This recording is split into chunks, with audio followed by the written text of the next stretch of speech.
Hello, everyone. Welcome to Cave of the Cross Apologetics. I'm Patrick. And I'm Tony.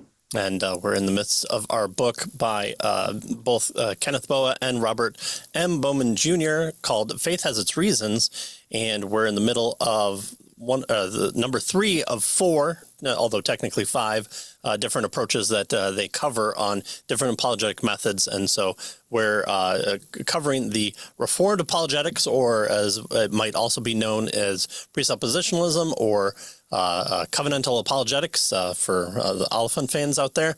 And so here we've covered kind of the history of it, kind of what's being said, who's said different things over the course of the number of years, centering kind of on Van Til as one of the more recent people, and then there's various splits or emphasis, I guess, more on this. And so now we are going to cover the 6 meta-apologetics of this one, as we've covered in the past 2, with classical and evidentialism. And so here we're going to be covering Chapter 13, Reformed Apologetics, Christianity and Conflict. And they're going to be covering 6 different areas that the apologetic methods speak on. And so here's the introduction to this chapter by our authors. They start out by saying one of Cornelius Van Til's many unpublished syllabi was an overview of the history of the Christian apologetics entitled Christianity and Conflict.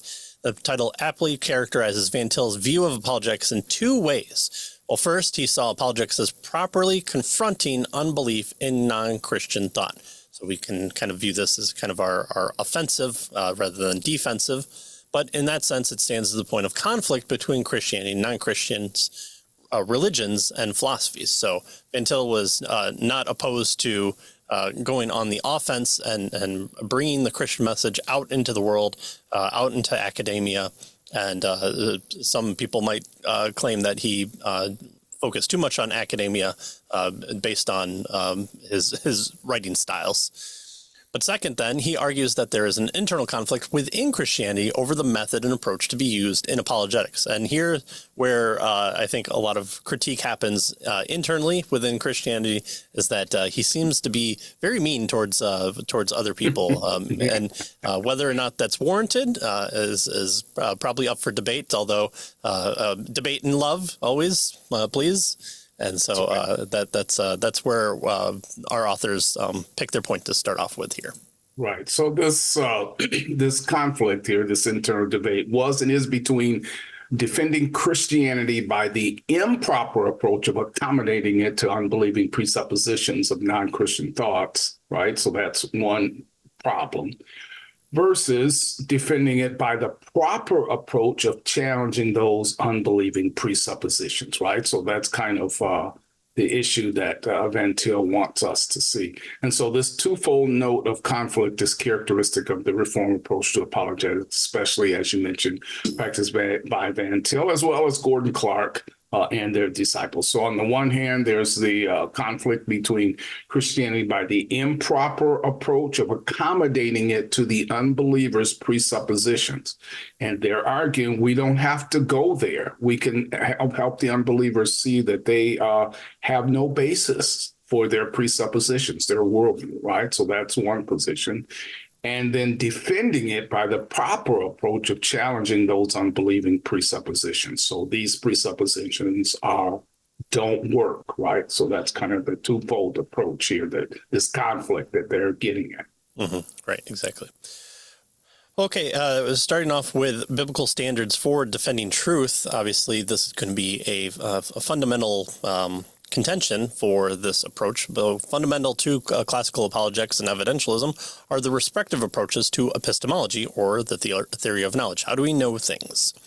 Putting the matter rather broadly, classical apologetics is indebted largely to the rationalistic traditions in Western philosophy, and we kind of hammered that pretty clear as being truthful there, while evidentialism is indebted to the empiricist tradition. So those are kind of the one follows after the other, but in kind of today's modern worldview, those two almost have very good similar approaches, I would probably say. Although probably evidentialism still probably weighs out because it allows people to make more personalized interpretations of the facts. And also with classical apologetics, they use evidentialism in their second step. Right. So, so they kind of use both. And so, yeah, evidentialism is probably an important part of both of those particular approaches. Yeah. It's just how well do you do with the premises and conclusion, and all the fun words in there that are brought about there. Well, however, nearly all apologists of both approaches today would favor some epistemology that combined elements of rationalism and empiricism and avoid the extremes of both theories. Right. So what they want to say is, broadly speaking, classical apologetics is kind of a rationalistic approach because their first step are these proofs, these rationalistic proofs for the existence of God. And broadly speaking, evidentialism is kind of indebted to empiricism because they're looking at sensory experience, our evidence, right, with regard to the resurrection and so forth. But what they want to say here is that, it's just broadly speaking. They don't want to say that's all that either of the sides use, right? Mm-hmm. Both of them use both kinds of approaches here. And, during the Enlightenment time, this was extremely controversial and debated issue. Is the basis of knowledge reason, rationalism, or is the basics of knowledge sensory experience, right? And so Descartes on one side and John Locke's on the other, and so forth. And so, and then they're off and running. Kant tries to, come up with something combining both of them, something like that. Anyway, Reform apologetics, differently than both classical and the evidentialists, they believe a different approach to epistemology is in order. So not necessarily these rationalistic proofs, nor necessarily evidentialist types of probability arguments with regard to the resurrection and so forth. Reformed apologetics, our authors tell us, typically reject not only rationalism and empiricism, but also any epistemology that seeks to combine the two theories, as all these epistemologies in their different ways treat human knowledge, notice, as self-sufficient or autonomous. And so that's the problem. That's the main problem that the Reform apologists have, right? These approaches treat human knowledge as self-sufficient, that we are sufficient in and of ourselves, and we are, self-autonomous, right? Self-locking. Right. And so, if you were here for our book with John Frame, this is something that he said, out of any point of the presuppositional viewpoint, this is his key one. And so this is going to be a lot of within argumentation, so the exercise of presuppositionalism or Reformed apologetics here, you're going to find a claim here on exactly where we get our starting point from. And so that's what presuppositionalism tends to do, is to take a step back and say, okay, from what position are we arguing, and do we have good basis to start there? Right. And so, for the presuppositionalists, rationalism, empiricism, and other epistemologies attempt to explain how human beings can gain knowledge without reference to God and man's relationship to God. And according to, Van Til, for instance, there are ultimately only two kinds of epistemologies: those that make all human knowledge dependent on God, and those that don't make all human knowledge dependent on God. So there's no rationalism, empiricism combination or whatever. It's either you're dependent on God for your knowledge, right, epistemology, or you're not. And those are the two sides. Those are the two kinds of epistemology that Van Til wants to argue for. Mm-hmm. Right. So we're going to start with epistemology, and then proofs can come later, but we want to talk about knowledge base and where's the starting point there. Well, most Reformed apologists do not reject deductive or inductive reasoning as such. I was on Eli Allah's podcast the other month, And he's always apt to talk about how he will sit down with a napkin at a restaurant and draw out the Kalam argument and argue with the other person about how important that proof is. But when we talk about our initial starting point, that's where presuppositionalists want to say, whoa, hold on, let's figure out where we're coming from here, and then we'll get into the second step. So inductive and deductive reasoning aren't off the table. However, they typically do reject deductive and inductive apologetic arguments. For Van Til, a deductive apologetic argument would require agreement between the Christian and the non-Christian on the premise or the premises. And such agreement does not exist, he says. So Reformed apologists also warn against defending Christianity on the basis of epistemology that does not provide proper grounds for deduction and induction. So again, that's where you're going to find the catchphrase of "by what standard" and how do you know that? Right. The Greg Kokel tactics point of view is able to be used here in Reformed apologetics because we're wanting to know. First of all, there's no agreement for initial starting points between the Christian and the non-Christian, according to presuppositionalists. And then we have to figure out by what grounds are we able to even point to the basis of the non-Christian believing in deduction and induction. And they might believe it in the sense of wanting to use it, but going back to a step further and saying, according to your worldview, how do you know that induction is possible when there's issues with induction? Hume's famous for this, or deduction. How do we know that those things follow from the premise? How are we certain that laws of logic are able to be used in whatever the person you're sitting across from? It doesn't have to be atheistic, but it's just a non-Christian point of view.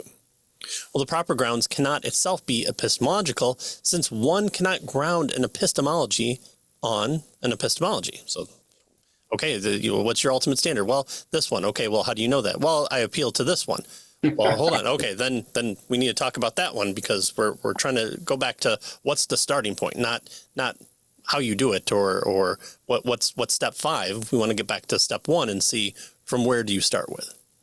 But the epistemology can't be answered with epistemology, but it must be answered with a metaphysics or a view of reality, or what is known as the worldview. And so that's one of the key terms here for presuppositionalists or Reformed apologetics is worldview. Thus, Reformed apologists insist that apologetics ultimately involves a conflict between Christian and non-Christian worldview. It's always going to be butting heads because the initial starting point, the foundation, how you view all reality, how you get to different levels of knowledge, is in conflict with each other at all times. And so we have to figure out then how do we argue from there. Right. And so according to Van Til, only a transcendental argument can validly be used to prove the reality of God. He says, now the only argument for an absolute God that holds water is a transcendental argument. A deductive argument, as such, leads only, notice, from one spot in the universe to another spot in the universe, right? And so also an inductive argument, as such, can never lead beyond the universe. And so to argue by presupposition, then, is to indicate what are the epistemological and metaphysical principles that underlie and control one's method, right? So we're going to push the unbeliever with regard to the basis of their reasoning and their argumentation, right? And their probabilities, right? What's the basis of that? We're not going to just give that to them. Well, let's assume we all have reasoning. Well, okay, well, no, we're not going to do that, right? We're gonna push further back than that. What's the basis of that assumption, right? And go from there. Right. Let's say that the evolutionist is correct. In the grand scope of everything, we've all evolved in certain capacities, and some greater than others, some lesser than others, some at different points. Some may have diverged at different areas. Some may be evolving further, and so how do we know that the reason that's in our head that evolution has given us is true, is an outward expression of the real world? And how do we know that the person sitting across from me at the table is of the same developmental persuasion as I am, or maybe I'm lower, and so I have a different truth of obtaining knowledge, and that's true for me, but then it's true for you. So we get into the sticks there if we just assume from that point. Okay, next is the vindication of Reformed theology. So we're moving to the kind of the basis for where presuppositionalists stand. And again, not everyone who's presuppositional is Reformed, but I would say for the most part that's true. So in the late 19th and early 20th century, Presbyterian and Reformed churches struggled over encroaching modernism. A breach developed between those who defended historical Calvinism and those who moved in the direction of theological liberalism. B.B. Warfield and those in the Princetonian pursuit, the fundamentalism came out here, and so that's where you are at in history with this divide. And some might say that that battle was won, and others may say that it just took about a 80-year breather. But within the conservative Calvinist camp, another rift developed over the way that Calvinist positions should be defended. While the old Princeton school, including B.B. Warfield and Charles Hodge, advocated classical approach that we covered in our classical version chapters, to Christian apologist Dutch Calvinists such as Abraham Kuyper argued that such an approach was inconsistent with Reformed theology's Augustinian and Calvinistic roots. And so again, you're having people take up persuasions based on science and logic, but also here theology is thrust to the forefront by people like Kuyper. Right. So you have these two kinds of splits, right, during the 19th and 20th century. Modernism, right, liberalism versus conservatism, we might say, or fundamentalism, actually, is what they said, right? Correct. So you had the fundamentalist, modernist kind of debate. But within the fundamentalist camp, with regard to, Reformed anyway, schools of thought, there was these old Princeton, right, versus the Dutch Calvinist type of split there. And so that's what they're getting at here. And of course, Van Til insists that it is logically quite impossible for the natural man, holding as he does to the side of autonomy, even to consider the evidence for Scripture as the final and absolute authoritative revelation of the God of Christianity. So notice he's taking this particular Kuyperian, Abraham Kuyper's kind of approach here, right? So the natural man can't understand the things of God kind of idea. So apart from the Reformed faith, theology, and philosophy, these things lead ultimately to a universe where chance is placed above God, apart from the Reformed faith, right? So theology, philosophy places, at least from a modernist perspective, chance above God. Right. And so you could say that Reformed apologetics is just calling people to enact their declared faith in their lives, and not just how you approach your family or how well you do your work, but also how you speak to non-believers, and whether or not the types of discussions that you have there are what we find in Scripture. And so there, of course, is probably going to be disagreement with that as far as to what extent. But from here, Reformed epistemology, as far as from not so much the type of apologetics, but just from the theory of knowledge. The Bible has a lot to say about what the natural man, what the unchristian, the non-Christian can do or be approached by, and so even those who aren't Reformed, the Reformed person is even still calling that group out to at least be true to their faith in those areas, and not to kind of lead this facade of discussion with non-Christians. All right, well, that's theology, and moving on to philosophy, towards a Christian philosophy is what's being addressed here. So Reformed apologists of all kinds surveyed in the previous chapter call for Christians to develop a Christian philosophy that is based on its own principles and is faithful to the Christian revelation. Hey, I was just talking about that. Well, Evan Plantinga, the most renowned Reformed philosopher of the past century and representative of what we call the left wing of Reformed apologetic traditions, will serve as their example here. So not so much a political philosophy, but just a different avenue that we would find from someone like maybe Greg Bahnsen. Well, in his papers, Advice to Christian Philosophers, he urges Christian philosophers to be more independent of the academic philosophies established to display more integrity or wholeness in their work.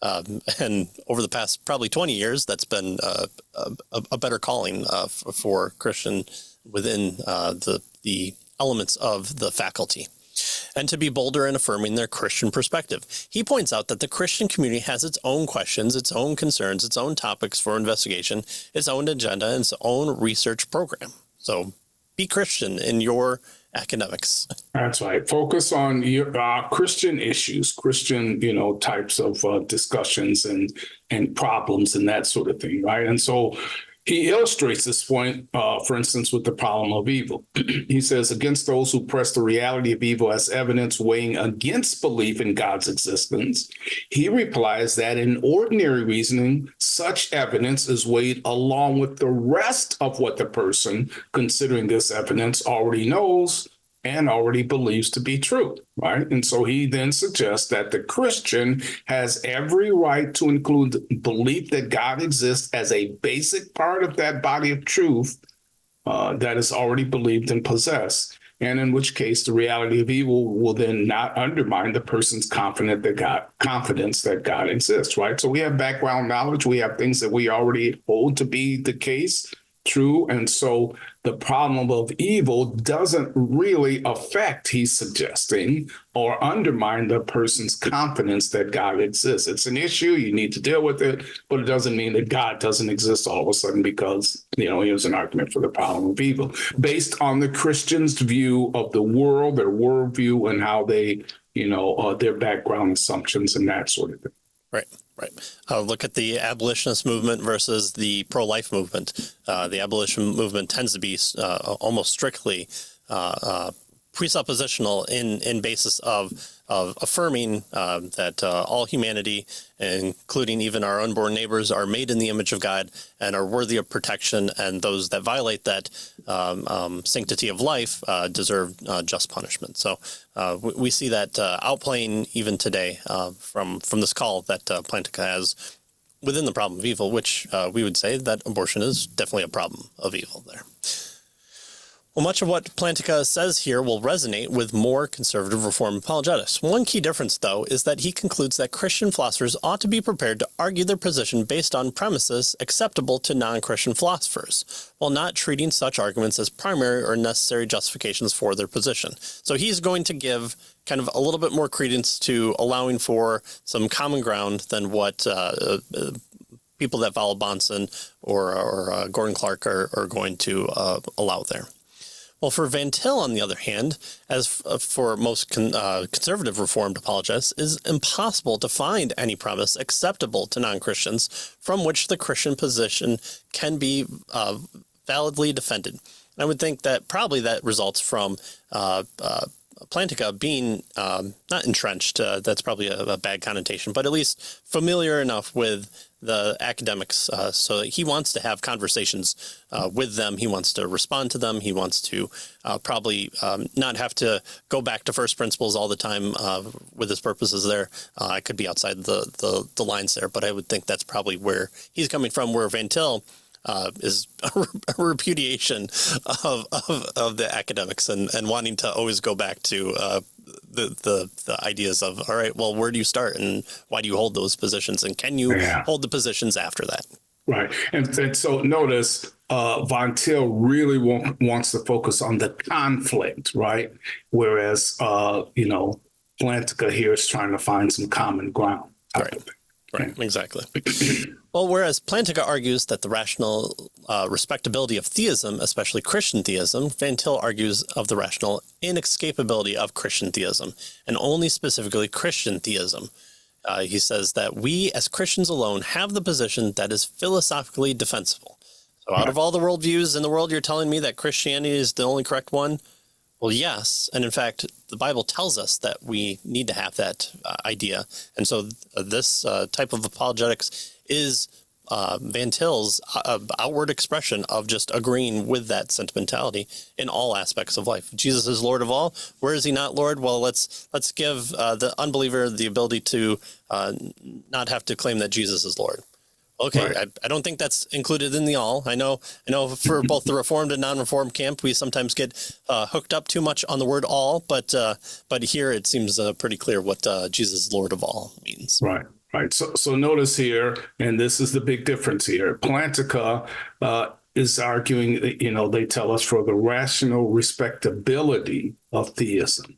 That is, it's reasonable to believe that God exists, and it's respectable. Whereas Van Til is arguing for the rational inescapability of Christian theism. It's not only so he goes quite further than Plantinga, right? It's not only just reasonable believe, it's inescapable. You can't help but believe, right? And so that's kind of the big difference here. Yeah. With regard to Plantinga wants a seat at the table. Van Til has tipped over the other table, has established his own table, and is dragging people over to it and saying you can't escape this table. That's right. All right, so you want to kind of call it a day here, and this is kind of that's a lot of heavy lifting that we've done. Yeah, little over half the chapter here, but I think we've covered quite a bit here. So, right. Yeah. So we still have a few more items left to cover on the meta-apologetics of presuppositionalism or Reformed apologetics. I probably will say both at the same time, a few more dozen times. And so next time we'll finish up our chapter here, chapter 13, and we'll move on then from there into the types of apologetic questions that all apologetic methods have had, and see what the presupposition would answer to even those. So we'll say always check out caveofthecross.com for everything else, and we'll see you next time. See you next time.